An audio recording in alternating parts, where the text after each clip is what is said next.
মুহতারাম হাজরিন, সুনান আবু দাউদে বর্ণিত আবু উমামা আল বাহিলি রাদিয়াল্লাহু তাআলা আনহু বর্ণিত একটি হাদিস আমি তেলাওয়াত করেছি। এই হাদিসে আমাদের এই সমাজের বেশিরভাগ মানুষের একটা রোগের ট্রিটমেন্ট সম্পর্কে আলোকপাত করা হয়েছে। আর সেই রোগটা হলো ঝগড়াঝাটি করা, বিতর্ক বর্ষা করা, গন্ডগোল ফাসাদ করা, লাগালাগি করা। এটা আমাদের প্রত্যেকটা মানুষের মানবীয় প্রকৃতিতেই আছে। আল্লাহ তাআলা কোরআনে কারিমে বলেছেন, ওয়াকানাল ইনসানু আকসারা শাইইন জাদালা। মানুষ ঝগড়াটে স্বভাবের, মানুষের মধ্যে ঝগড়া করা, বিতর্ক করা, বর্ষা করা, গন্ডগোল ফাসাদ করা, এই প্রবণতা মানুষের মধ্যে কম বেশি থাকে। এই মানবীয় প্রাকৃতিক এবং প্রকৃতিগত যে দুর্বলতা আছে, ইমানদারের সাফল্যের জায়গা হলো সে আল্লাহকে খুশি করবার জন্য, তার আখিরাতকে উন্নত করবার জন্য, নিজের করবার জন্য সে নিজের বিরুদ্ধে সংগ্রাম করে, আত্মশাসন করে ঝগড়াঝাটি করা, বিতর্ক বর্ষা করা, গন্ডগোল ফাসাদ করা, এই বদস্বভাবটা থেকে নিজেকে বাঁচানোর, সরিয়ে আনার জন্য প্রাণপণ চেষ্টা করবে, নিজের সঙ্গে নিজে লড়াই করবে। এটা যদি করতে পারে তাহলে সে জান্নাতের পথে অনেক দূর অগ্রসর হয়ে যেতে পারে। নবী করিম সাল্লাল্লাহু আলাইহি ওয়াসাল্লাম যে হাদিসটা আমি পাঠ করেছি সেখানে তিনি ইরশাদ করেছেন, আনা যাইমুন বিবাইতিন ফি রাবাদিল জান্নাতি লিমান তারাকাল মিরাআ ওয়া ইন কানা মুহিক্কা। যদি আল্লাহর কোনো বান্দা কোনো ব্যাপারে ঝগড়াঝাটি করার মতো ইস্যু তার তৈরি হয় এবং ওই ইস্যুতে সে সত্য এবং হকের উপরে আছে, সে যেটা বলছে এটা সত্য, সে নিজেও জানে, তারপরেও সে ঝগড়াঝাটি, গন্ডগোল ফাসাদ এটা যদি এড়ায়া যায়, সে ঝগড়াঝাটি থেকে দূরে সরার জন্য সে ওখান থেকে সরে যায়, প্রয়োজনে চুপ হয়ে যায়, অথচ সে যা বলছে সত্য, তারপরে ঝগড়া বাড়াতে চায় না, কমাতে চায়, নীরব হয়ে যায়, সরে যায়, ঝগড়া বন্ধ করার জন্য সে যত রকমের ব্যবস্থা আছে সব চেষ্টা করে, এড়াইয়া যায় ঝগড়াটা। যে আমি বাহ্যিকভাবে একটু হেরে গেলাম, মনে হচ্ছে আমি হেরে গেছি কারণ আমি কথা বাড়াইলাম না। অনেকে মনে করবে কথা বাড়াইলো না কেন, তাহলে মনে তার দুর্বলতা আছে। মনে করুক, কিন্তু আমি তো জানি যে আমি সত্যের উপরে প্রতিষ্ঠিত। সে সত্যের উপরে প্রতিষ্ঠিত, সে জানে, তারপরও সে ঝগড়াঝাটি, গন্ডগোল ফাসাদ যদি এড়াইয়া চলে, আল্লাহ নবী সাল্লাল্লাহু আলাইহি ওয়াসাল্লাম বলেছেন ওই ব্যক্তির জন্য জান্নাতের এরিয়ার মধ্যে একটি প্রাসাদ আল্লাহর কাছ থেকে পাইয়ে দেওয়ার দায়িত্ব আমি নিলাম। সুবহানাল্লাহ। ভাইরা আমার, আপনি যখনই কোনো গন্ডগোল ফাসাদের মধ্যে পড়বেন, অনলাইনে, অফলাইনে, ফেসবুকে, সরাসরি, যেভাবেই হোক, আপনি একটা কথা বলছেন, আরেকজন আপনার কথার পাল্টা আরেকটা বলছে, তর্ক করছে আপনার সাথে। আপনি দেখলেন যে আমি এখন যদি জবাব দিতে যাই কথা বাড়বে, বাড়তে বাড়তে বিশ্রী একটা সিচুয়েশন তৈরি হতে পারে। থাক, আমি হাসি মুখে কিছু না বলে অন্য কথায় চলে গেলাম, অন্যদিকে চলে গেলাম। এতে যদি আশপাশের লোকরা আমাকে দুর্বল মনে করে করুক, কেউ যদি ভুল ধারণা করে করুক, আমি অন্তত কথা বাড়াবো না। শুধুমাত্র কেন? কারণ নবী করিম সাল্লাল্লাহু আলাইহি ওয়াসাল্লাম আমার জন্য জান্নাতের মধ্যে প্রাসাদের দায়িত্ব নিয়েছেন, সেজন্য। এইরকম যদি করা যায় ভাইরা আমার, সেটা হবে ঈমানি পরীক্ষায়, তাকওয়ার পরীক্ষায় উত্তীর্ণ হওয়ার নামান্তর। মুশকিল হলো ইবলিসকে নিয়ে। ইবলিস আপনার মনের মধ্যে ওয়াসওয়াসা দিবে, বলবে যে মাথা ঠিক আছে তোর, তুই এখন যদি চুপ থাকস, তুই যদি জবাব না দেস, তাহলে এরা সবাই মনে করবে তুই বোগাস, তুই ভুলের মধ্যে আসস। তাহলে মানুষকে তোর সম্পর্কে ভুল ধারণা দিতে দেওয়া যাবে না, সত্যের পক্ষে লড়ে যেতে হবে। এই লাগাই দিল আর কি লাগা। এরকম মন মানসিকতা আমাদের মধ্যে শয়তান তৈরি করে না, যে না চুপ থাকা যাবে না। অনেক লোক আছে দেখবেন, উনি বাতিলের আতঙ্ক আছে না, ফেসবুকেও বাতিলের আতঙ্ক, অনলাইন অফলাইনে সব জায়গায় অনেক কিসের আতঙ্ক, কিন্তু দেখা যায় উনি নিজেই বাতিল। উনি বাতিলের আতঙ্ক নিজের মনে করে, অথচ নিজেই কি। বিশেষ করে আমাদের তর্ক বিতর্ক যেগুলো আজকাল হয়, বেশিরভাগ তর্ক বিতর্কই হলো বেহুদা, আজাইরা, অযথা, এর সাথে আমাদের তেমন কোনো কিছু স্বার্থের সম্পর্কিত নাই। বিশেষ করে আজকাল যুবক পোলাপান দেখবেন যে এই দল না এই দল, তর্ক হয় না, হয় না? এইটা বুঝি কোনো তর্কের ইস্যু হতে পারে মুসলমানের? আরে যার ভিতরে ঈমান নাই, এর সময়ের কোনো মূল্য নাই, ভ্যালু নাই, তার লাইফ নাই, জান্নাত নাই, জাহান্নাম নাই, আখিরাত নাই, তার ভিশন, তার দৃষ্টি সীমিত একটা জায়গা পর্যন্ত। মুসলমানের দৃষ্টি তো অনেক দূর পর্যন্ত, শুধুমাত্র এই তথাকথিত খেলাধুলার আসর টাসর এগুলা না, এইগুলার সব গণ্ডি পেরিয়ে, জীবনের গণ্ডি পেরিয়ে, কবরের গণ্ডি পেরিয়ে, কিয়ামতে হিসাবের নিকাশের গণ্ডি পেরিয়ে, সমস্ত সিরাত মিজান সব গণ্ডি পেরিয়ে এরপরে হয় জান্নাত নয় জাহান্নাম। ওই দুটি গন্তব্যের যে কোনো একটি হবে, সেটি মাথায় রেখে যে কোনো পাগলামি, মাতলামি এবং বোকামি, নির্বুদ্ধিতায় মুসলমান কখনো মাথা দিতে পারে। কিন্তু আমাদের মাথা ব্যথা আজ কত অযথা বিষয় নিয়ে, কত বেহুদা বিষয় নিয়ে, কত অনর্থক বিষয় নিয়ে আমরা আমাদের বাক্য ব্যবহার করছি, আমাদের কিবোর্ড মধ্যে আমরা আমাদের মানে টাইপ করছি, সময় নষ্ট করছি, আমাদের মাথাগুলো নষ্ট করছি, বিতর্ক বর্ষা করছি কি নিয়ে? এমন একটা জিনিস নিয়ে যে আল্লাহর জমিনে এর চাইতে আরেকটা বেহুদা জিনিস খুঁজে পাওয়া কঠিন। ঠিক না ঠিক ভাইরা আমার? মুহতারাম হাজিরিন, অনেকে আবার বিতর্ক বর্ষা করেন দ্বীনের নামে। হ্যাঁ, দ্বীনের নামে বিতর্ক বর্ষা আপনি করতে পারেন। আল্লাহ তাআলা কোরআনে কারীমে আহলে কিতাবদেরকে বলেছেন, ঈমানদারদেরকে বলেছেন, আহলে কিতাবদের সাথে যদি তোমাদের বিতর্ক বর্ষা করতে হয় তাহলে বিতর্ক বর্ষা করবা বিল্লাতি হিয়া আহসান, সর্বোত্তম উপায়ে, সর্বোত্তম সুন্দর উপায়ে। তোমার বিতর্ক থেকে আতরের গ্রাম, ফুলের সৌরভ ছড়াবে। তোমার বিতর্ক থেকে নোংরাম, দুর্গন্ধ, বাজে কথা, অশ্লীল কথা, কোন মুসলমানকে আক্রমণ করে কথা বলা, কোন আহলে কিবলাকে তুচ্ছ-তাচ্ছিল্য করা, তার সম্পর্কে জাজমেন্টাল মন্তব্য করে নিজের ঈমানকে নষ্ট করার মতো পাগলামো, এরকম হেয়ালি করা, এরকম নির্বুদ্ধিতা, এরকম দায়িত্ব জ্ঞানহীনতা কোন জান্নাত প্রত্যাশী মুসলমান করতে পারে না। কিন্তু আমরা রাত দিন দেখবেন অনেক ভাইরা আছে আমরা এই কাজগুলো করি। ঠিক না ঠিক ভাইরা আমার? ডক্টর খন্দকার আব্দুল্লাহ জাহাঙ্গীর রাহিমাহুল্লাহ বলতেন, আমরা হুজুররা গন্ডগোল করব, একজন আরেকজনের বিরুদ্ধে বলবো, গোষ্ঠী উদ্ধার করব, আপনারা সাধারণ পাবলিক এগুলাতে জড়ায়া আপনাদের কি লাভ রে ভাই? আপনাদের লাভটা কি? আল্লাহর ওয়াস্তে যদি আপনি কোনো কিছুকে সত্য এবং সঠিক মনে করেন, অবশ্যই সেই সত্য সঠিককে আপনি ইতিবাচক ভাবে প্রচার করতে থাকেন। যদি কোনোটাকে অসত্য, বাতিল মনে হয়, আপনি সেটার বিরুদ্ধে অবশ্যই অবস্থান নেন, অবশ্যই অসৎ কাজের বাধা প্রদান করেন। কিন্তু আপনার সেই বাধা প্রদান থেকে, আপনার সে বিতর্ক থেকে, আপনার সে মন্তব্য, পাল্টা মন্তব্য থেকে ফুলের সৌরভ ছড়াইতে হবে। কারণ দিন শেষে আপনি মুসলমান, আপনি ঈমানদার, আপনি নবীজি সাল্লাল্লাহু আলাইহি সাল্লামের অনুসারী। নবীজি সাল্লাল্লাহু আলাইহি সাল্লাম তার কথা থেকে কখনো বাজে গন্ধ বের হওয়ার কথা কল্পনাও করা যেত না। খোলাফায়ে রাশিদার অনুসারী আপনি সাহাবায়ে কেরামের আদর্শের সন্তান। আপনার বাক্য আলাপ থেকে, আপনার আলাপচারি থেকে বাজে কিছু বের হতে পারে না। এই জন্য মুসলমান যদি কখনো কারোর সাথে বিতর্ক করা ছাড়া কোনো উপায় না থাকে, তো সেটাও করবে সর্বোত্তম সুন্দর উপায়ে।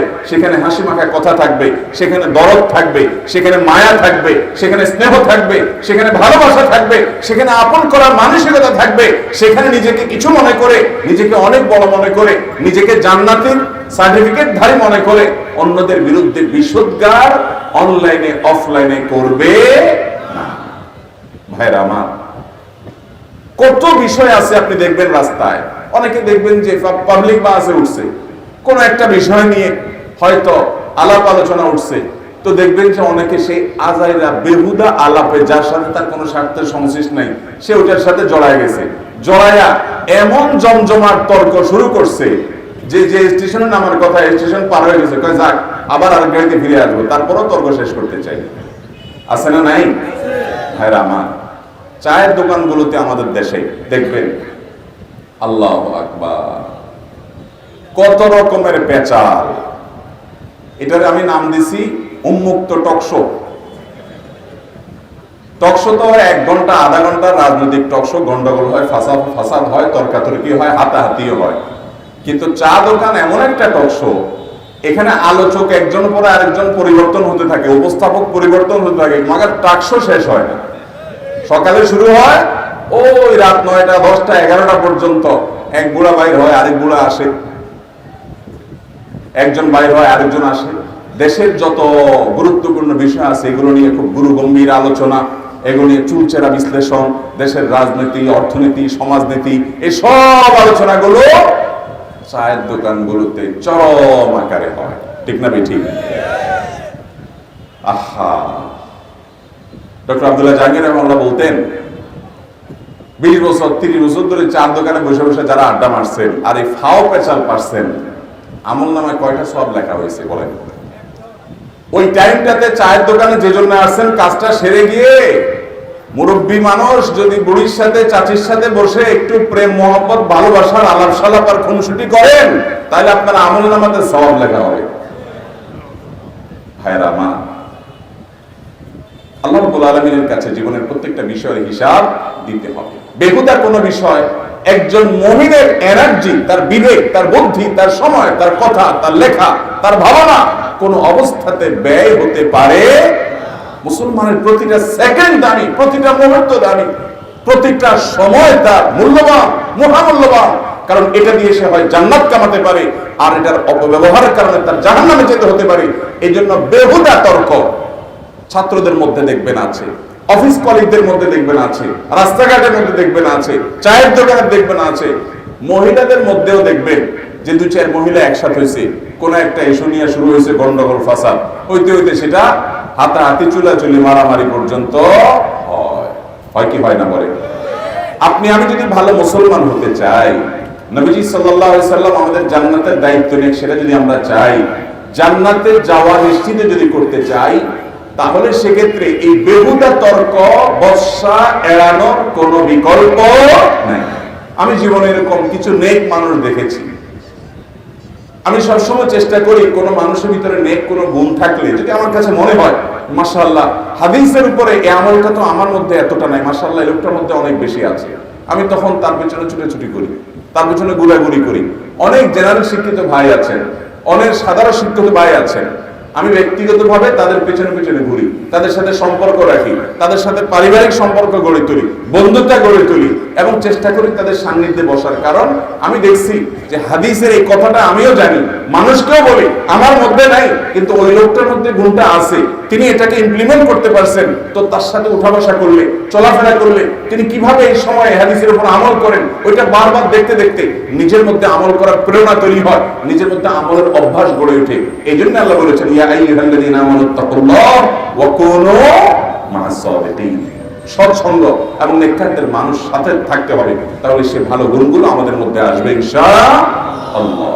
ভাইরা আমার, তো আমি এরকম কিছু মানুষ দেখেছি, বহু মানুষ দেখেছি, আপনারাও দেখবেন, আশেপাশে একটু খেয়াল করে দেখেন যে হয়তো অনেক বেশি নামি দামি কোনো আলেম ওলামাও না বা কোনো আলেমই না বেচারা, কিন্তু তার মধ্যে গুণ আছে। কি গুণ? দেখবেন কোন বিষয়ে গন্ডগোল তর্ক তুমুল আকারে শুরু হবে, এখন উনি মিটমিট করে হেসে দিয়ে আস্তে করে অন্যদিকে কথা সরাই দিছে, বাবু ঠিক আছে ভাই তাহলে আমি আসি, ভাই ঠিক আছে আপনারা কথা বলেন তাহলে ভাই আমি আসি, আপনাদের কপাল পুরো ভাই শেষ করেন আমি গেলাম। এরকম কিছু ভালো মানুষ পাবেন না যে মিটমিট করে মুস্কি হাসি দিয়ে উনি আস্তে করে গন্ডগোল থেকে বের হয়ে গেছে। উনি গন্ডগোলে ফাসাদে তর্কে ফালতু বেহুদা আলাপে, বিশেষ করে অবাধ তথ্য প্রবাহের যুগে ফেসবুক প্রজন্ম, আমাদের মধ্যে যে কত তর্ক বিতর্ক, সুবহানাল্লাহ। নিজের চরকায় তেল দেওয়ার কোনো খবর নাই, দুনিয়ার যত ঝামেলা আছে বুঝি না বুঝি সব বিষয় মাথা ব্যথা করি। সবচেয়ে খারাপ লাগে যখন দ্বীনের নামে, ইসলামের নামে ঘন্টাকে ঘন্টা, অনেকে আছে ফেসবুকে দাওয়াতি কাজ মানেই হলো উনি শুধুমাত্র এর গোষ্ঠী উদ্ধার করবে, ওর বিরুদ্ধে লিখবে, ওইটার জবাব দিবে, এটা করবে ওইটা করবে, এই ছাড়া আর কিছু নাই। মানে ইসলামটা মানেই হলো তর্ক বিতর্ক আর ঝগড়াঝাটি। ব্যাপারটা কি সেরকম?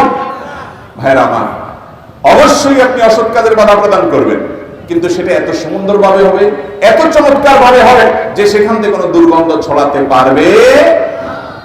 তাহলে আমরা আজ থেকে আমাদের এই বদ অভ্যাসটা পরিবর্তন করার চেষ্টা করব যে আমরা বিতর্ক বর্ষায় লিপ্ত হব না। আমাদের আয়েশা রাদিয়াল্লাহু তাআলা আনহা বলেন, হাদিসে নবী করিম সাল্লাল্লাহু আলাইহি ওয়াসাল্লাম বলেছেন, ইন্না আবগাদার রিজালি ইনদাল্লাহ, আল্লাহর কাছে সবচেয়ে খারাপ মানুষ, সবচেয়ে খারাপ মানুষ হলো আল আলাদুল খাসিম। কে? সবচেয়ে খারাপ মানুষ হলো যে ব্যক্তি প্রচন্ড ঝগড়াটে স্বভাবের, কথায় কথায় লেগে যায়, যেখানে সেখানে লেগে যায়, এই রোগ যদি আপনার মধ্যে থাকে, আমার মধ্যে থাকে, এই হাদিস আমাদেরকে সতর্ক করছে, এখনই আসুন পরিবর্তন করি না। আমি যেখানে সেখানে ঝগড়া কোনোভাবে লাগতে দেব না। আমি নিজেকে নিয়ন্ত্রণ করব, আত্মশাসন করব, আত্মনিয়ন্ত্রণ করব, আমি ভালো হওয়ার চেষ্টা করব। চেষ্টা করা যাবে না ইনশাআল্লাহ? ভাইরা আমার, ঝগড়াটা স্বভাবের মানুষকে কেউ দেখতেও পারে না, আল্লাহও দেখতে পারেন না। আল্লাহর কাছে আবগাদুর রিজাল, সবচেয়ে খারাপ মানুষ শুধু আল্লাহর কাছে খারাপ মানুষ হয় না, বান্দার কাছেও খারাপ মানুষ হয়। কেউ হয়তো বলে না আপনারে, পেছনে পেছনে সবাই জানে লোকটা ফালতু কিসিমের মানুষ, শুধু ঝগড়া ঝাঁটিয়ে তর্ক বিতর্ক ছাড়া তার কাছে আর কিছু নেই। এই জন্য আল্লাহর ওয়াস্তে এই কুতর্ক বন্ধ করবো তো ইনশাআল্লাহ। বিশেষ করে যখন খেলাধুলার নামে কোথাকার কোন দেশের খেলোয়াড়, যে দেশের সাথে আমাদের কোনো কূটনৈতিক সম্পর্ক নাই, রাজনৈতিক সম্পর্ক নাই, অর্থনৈতিক সম্পর্ক নাই, ওই দেশের এমবেসি আমার দেশে নাই, আমার দেশের এমবেসি সে দেশে নাই, ধর্মীয় কোনো সম্পর্ক নাই, সবকিছুতে তাদের সাথে আমাদের বৈপরীত্য। আমি যে সমকামিতাকে ঘৃণা করি, হয়তো ওই খেলোয়াড় সমকামিতাকে শুধু সমর্থনই করে না, তার জার্সির মধ্যে সমকামিতার সিম্বল এবং আলামত বহন করছে। আমি তার হয়ে, তার পক্ষে লড়াই করে, যুদ্ধ করে, গন্ডগোল করে, আমি তর্ক বিতর্ক করে সময় নষ্ট করছি, মারামারি করছি, মিছিল বাহির করছি, টাকা পয়সা নষ্ট করছি। অনেক ফ্যামিলিতে আছে যে স্বামী একটা, স্ত্রী আরেকটা, বাপ এক দলে আর মা আরেক দলে, সন্তান আরেক দলে। এই দেশে আমাদের রাজনীতির নামে, দ্বীনের ব্যাপারে নানান বিষয়ে গন্ডগোল, ফাসাদ আর গ্রুপিং এর অভাব নাই। আবার সেখানে আমদানি করে কর্তৃক কোনটা নিয়ে আসছে এবং সেগুলা ঘরে ঘরে, জনে জনে, তরুণ প্রজন্ম সহ সমাজের প্রতিটা মানুষকে ধ্বংসের দিকে নিয়ে যাচ্ছে। একজন মুসলমান অন্তত এই সমস্ত পাগলামের স্রোতে গা ভাসাতে পারে না। আল্লাহ তাআলা আমাদেরকে বুঝার তৌফিক দান করুন। ভাইরা আমার, যে হাদিসটি আমি বলছিলাম, সেই হাদিসে নবী করিম সাল্লাল্লাহু আলাইহি ওয়াসাল্লাম তিন ব্যক্তির কথা বলেছেন। এক ব্যক্তির কথা আমি মাত্র বললাম, যে ব্যক্তি তর্ক বিতর্ক এড়ায়া চলে। দেখেন, সত্যের পক্ষে সে, তারপরে সে তর্ক এড়াচ্ছে, সে যেটা বলছে এটা সত্য, আর তার সাথে যে তর্ক করতেছে উনি জানেন যে এটা মিথ্যা, ভুল, তারপরেও সে দেখছে যে কথা বাড়াইলে আমল নষ্ট হবে, একটা বাজে কথা বলা হবে, বেহুদা কথা বলা হবে, আমার কোনো দরকার নাই, সেখান থেকে সরে যান। এই ব্যক্তির জন্য নবী সাল্লাল্লাহু আলাইহি ওয়াসাল্লাম জান্নাতের ভেতরে একটি প্রাসাদের দায়িত্ব নেবেন। আর আরো বলেছেন নবী সাল্লাল্লাহু আলাইহি ওয়াসাল্লাম, ওয়াবিবাইতিন ফি ওয়াসাতিল জান্নাতি লিমান তারাকাল কিলওয়া ওয়া ইন কানা মাযিহা, যে ব্যক্তি দুষ্টামি করে, রসিকতা করে, মজা করে, ক্রীড়া কৌতুক করে, হাসি তামাশা করেও মিথ্যা বলে না, সিরিয়াসলি তো মিথ্যা বলেই না, দুষ্টামি করেও মিথ্যা বলে না, এই ব্যক্তির জন্য নবী করিম সাল্লাল্লাহু আলাইহি ওয়াসাল্লাম জান্নাতের সেন্টার পয়েন্টে প্রাসাদ পাইয়ে দেওয়ার দায়িত্ব নিয়েছেন। এই রোগটাও আমাদের যুবক ভাইদের মধ্যে একটু বেশি, অন্যান্য বয়সের মানুষের মধ্যেও আছে। কয়েক দোস্ত একসাথে হয়েছে, মজা করে, রসিকতা করেই একটা মিথ্যা কথা বলে হা হা হা করে সবাই হেসে উঠবে, এরপরে বললে মজা করলাম, মজা করলাম। আছে না নাই? মুসলমান মজা করবে, কিন্তু মজা করে মিথ্যা কথা বলবে। নবী করিম সাল্লাল্লাহু আলাইহি ওয়াসাল্লাম মজা করে, রসিকতা করে একজন সাহাবীকে বলছেন, ইয়া যালুজনাইন, ও দুই কানওয়ালা। দুই কানওয়ালা বলে ডাকছেন, তো দুই কান কান নাই। যাকে নবীজি সাল্লাল্লাহু আলাইহি ওয়াসাল্লাম বলেছেন ওনারও কান কয়টা? তো নবীজি তো মিথ্যা বলেন নাই, রসিকতা করলেন কিন্তু সত্য কথা বলে। মুসলমানের প্রতিটা কথা মূল্যবান হবে। পাগলামো, হেয়ালি বলা মুসলমান করতে পারে না। পৃথিবীর মুসলমান অমুসলমান নির্বিশেষে, মুসলিম মানে ধার্মিক আস্তিক নির্বিশেষে সবার কাছে মিথ্যা ঘৃণিত জিনিস, কিন্তু মজা করে, রসিকতা করে তারা অনেক মিথ্যা কথা বলে। মুসলমান রসিকতা করেও কখনো মিথ্যা বলবে। অথচ আমাদের যুবক ভাইরা দু চারজন পাঁচজন একসাথে হলে পাগলামি করতে করতে কি না বলে, আছে না নাই? কয়েকজন যুবক একসাথে হলে কোনো মেয়েকে নিয়ে আলাপ আলোচনা, ওই মেয়ের দৈহিক গঠন নিয়ে আলাপ আলোচনা, বাজে কথা, নোংরা, অশ্লীলতা। কেন? এটা বন্ধু বান্ধবের আড্ডা, এটা মজা, রসিকতা।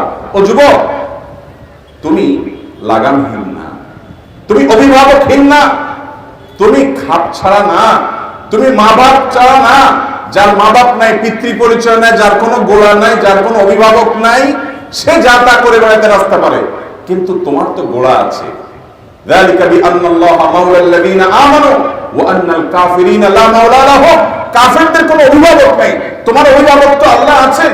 অতএব তুমি প্রতিটা কাজ করার সময় ভাববে আমার আল্লাহ রাব্বুল আলামিন এই কাজকে এইভাবে করার পারমিশন আমাকে দিয়েছেন কিনা, একজন মুসলমান বিবেকবান মানুষ এই পথে আগাতে পারে কিনা। আমরা বন্ধু বান্ধব অবশ্যই রসিকতা করব, যৌবনের যে উচ্ছলতা সেটাতে আমাদের আনন্দ হবে, রসিকতা হবে, মজা হবে, তামাশা হবে, হতেই পারে। নবী করিম সাল্লাল্লাহু আলাইহি সাল্লাম সেগুলোকে সমর্থন জুগিয়েছেন, অবশ্যই করা যেতে পারে। কিন্তু তাই বলে রসিকতা করে আমরা একজন মেয়েকে নিয়ে বাজে আলাপ করব, কোনো মেয়ে হেঁটে গেছে তাকে নিয়ে হাসি তামাশা করব 4-5 বন্ধু বান্ধব মিলে, এটা একটা অসভ্য মানুষের চরিত্র হতে পারে, এটা একটা বেঈমানের চরিত্র হতে পারে, এটা একজন অমুসলিমের চরিত্র হতে পারে। নাস্তিক, তার কোনো অভিভাবক নাই, মা বাপ নাই, খাপসা যা খুশি তা করতে পারে। তুমি মুসলমান, আল্লাহর সামনে দাঁড়াতে হবে। তোমার যৌবনের প্রতিটা পাগলামো, প্রতিটা মাতলামো, প্রতিটা হিয়ালিপনা, প্রতিটা উন্মাদনা, প্রতিটা সীমা লঙ্ঘন সম্পর্কে, প্রতিটা ফাজলামো সম্পর্কে, প্রতিটা অন্যায় সম্পর্কে আল্লাহ রাব্বুল আলামিনের কাছে আল্লাহর কসম করে বলছি জবাব দিতে হবে। যুবক, এই পাগলামি করা তোমাকে মানায় না, তোমাকে মানায় না। তুমি জান্নাত প্রত্যাশী যুবক, তুমি মুহাম্মদ সাল্লাল্লাহু আলাইহি সাল্লামের উম্মত। তার জীবন আদর্শ দেখো, হাসি রসিকতা তামাশা করতে চাও, বিনোদন করতে চাও, ইসলামে অভাব নাই, অভাব নাই বিনোদনের। নবী করিম সাল্লাল্লাহু আলাইহি সাল্লাম সেই সকল খেলাধুলার প্রতি উৎসাহ দিয়েছেন যেগুলোতে শারীরিক কসরত হবে, যেগুলোতে শারীরিক ব্যায়াম হবে, মানসিক রিফ্রেশমেন্ট হবে। তুমি নিজে সেগুলো খেলো, তোমার খেলার মাধ্যমে তোমার শারীরিক কসরত হবে, মানসিক রিফ্রেশমেন্ট হবে, তুমি আল্লাহর রাহে জিহাদের জন্য প্রস্তুত হতে পারবে। সে সব কিছু বাদ দিয়ে কোথাকার কোন দেশের কে খেলতেছে, সে গোল দিছে, তুমি লাভ দিয়ে উঠতেছো, সে গোল দিতে পারে না, তুমি কেঁদে কেটে সব ভাষায় ফেলতেছো।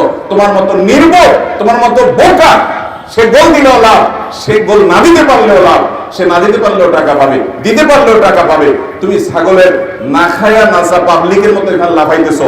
তোমার বিবেককে একটাবার জিজ্ঞাসা করা ইচ্ছে হাস্যকর কথা, রাত জেগে তুমি কোন দিন জীবনে ফজর নামাজের জন্য অপেক্ষা করেছো, তাহাজ্জুদের জন্য অপেক্ষা করেছো, পছন্দ করে খেলার জন্য গভীর রাত পর্যন্ত অপেক্ষা করছো, ঘড়ি ঘন্টা মিনিট অপেক্ষা দেখছো, ফেসবুকে তর্ক বিতর্ক করছো, টাকা পয়সা নষ্ট করছো।